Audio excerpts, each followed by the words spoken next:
গুজবকারীদের কাজই হইল গুজব ছড়ানো, মিথ্যা বলা, মানুষকে একদিক থেকে অন্যদিকে নেওয়া, মানুষের মন এবং মস্তিষ্কের উপরে চাপ প্রয়োগ করা।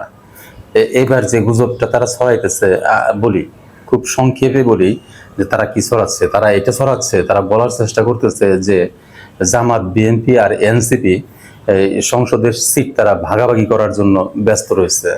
আর এই ভাগাভাগির কাজে মাঝখানে মধ্যস্থতা করতেছে ডক্টর ইউনূস। এটা গুজব, এরকম কোনো ঘটনা এখানে ঘটতেছে না।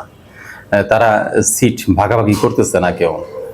এই গুজব ছড়াবার পিছনে মূল উদ্দেশ্য হইল মানুষকে হতাশ করতেছে, মানুষ যেন হতাশ হয়। যারা এখন চিন্তা করতেছে ভোট দিবে, 15-20 বছর ভোট দিতে পারে নাই, ভোট দিবে, নিজের পছন্দের মানুষকে তারা ক্ষমতায় নিয়ে আসবে, ওই সব মানুষকে তারা হতাশ করতেছে। তাদেরকে বলার চেষ্টা করতেছে, তোমরা ভোট দেখার যে স্বপ্ন দেখতেছো এটাতে হবে না, আগেই কাজ হয়ে যাচ্ছে।